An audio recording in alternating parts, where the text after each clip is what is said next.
This clip is brought to you by SaveWithConrad.com.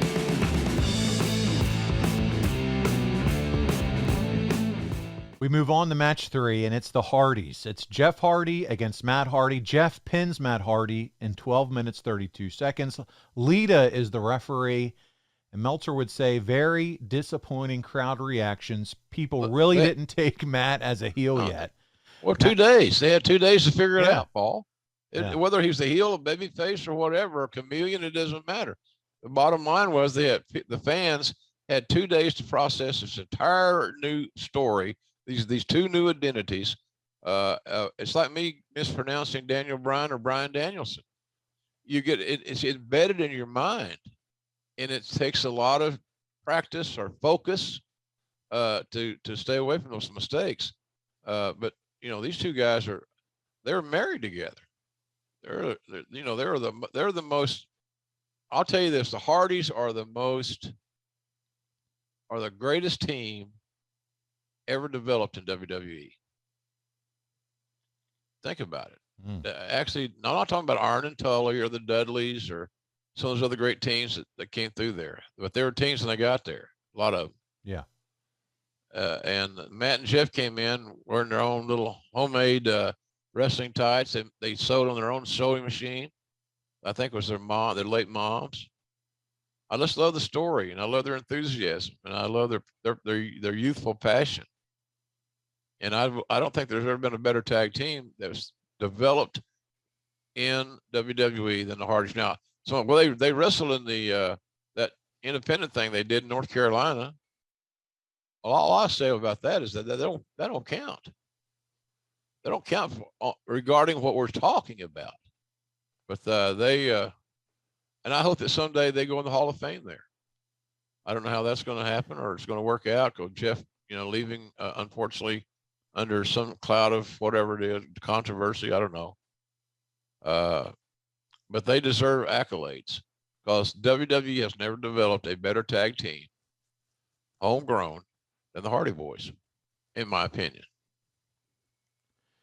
You heard it right there from Jim Ross. Listen, JR, the match was one of those bouts where you expected too much. This is, again, according to Meltzer, but it was a big letdown. Not a lot of heat. Biggest spot was Matt doing the powerbomb sunset flip spot off the apron onto the floor, but Jeff rolling through with a Hurricane Rana. It appeared Jeff hit his head on the floor on the way over. Mostly Jeff selling the left knee with Matt playing the subtle heel.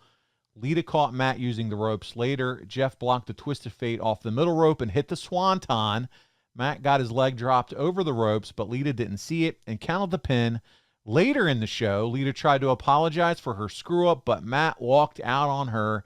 Very unique booking in that Matt is actually right in being mad at the other two because they were making mistakes, but still, there's little heat, and he's the heel. Yeah. Dave gave it a 1 3/4 stars. Well, here's the thing. When you go into a meat market and buy aged beef, you see it's aged 48 hours. That ain't aged beef. 2 days to recondition the audience. Who is the heel and who's the babyface in this scenario? So, and the audience didn't really want to accept either one of them as a heel. And they just weren't ready for it. So how this was absorbed by Meltzer and Dave's opinion, I can't disagree with, but I know the reason why. They had 2 days fans had 2 days to process it, and that ain't enough. And I think as fans, do you really want to see Matt and Jeff Hardy versus each other? I mean, I like to see the Hardy Boys together. Yeah. Like I said, if I owned a territory and I had a chance to get the Hardy Boys as a tag team, that's what they would be. Yeah. That's what they would be, a team.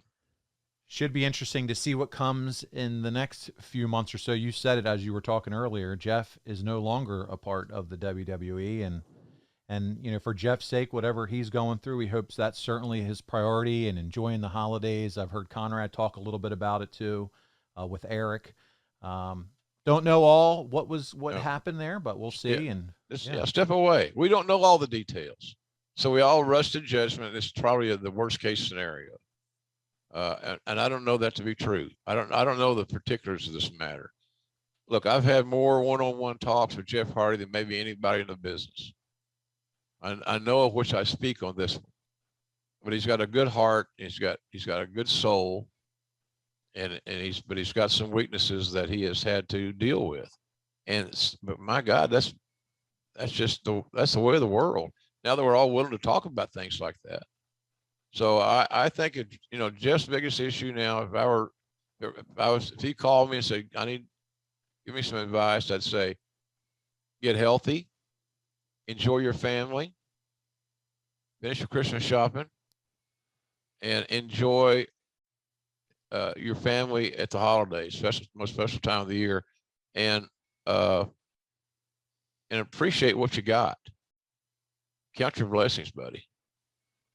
So that's what I'd say to him. But I hope that someday he's wrestling for AEW. It's a no-brainer. Can you imagine the Young Bucks and the Hardy Boys? Dream match. The Hardys and the Lucha Bros, the Hardys and FTR, the Battle of North Carolina. I'm all about this stuff. There's a year right there, easy. So in any event, when the lay of the land is conducive, Tony Khan has proven time and time again he's got a great eye for talent. He's still a fan. He looks at somebody that, does that person excite you, Tony? Yes. So you can write for him, right? Absolutely.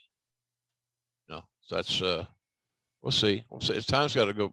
We ain't got to do it today, but somewhere down the road that'd be the thing to do, and it would help the tag team scene immensely. Hey, it's Conrad Thompson. Thanks for checking out the podcast here on YouTube. Be sure to hit the subscribe button and the notifications bell so you get a notice anytime we upload some new content. And go save yourself some money right now. If you're in a 30-year loan or you have credit card debt, it's not a matter of if I can save you money. It's a matter of how much. Find out right now for free at SaveWithConrad.com.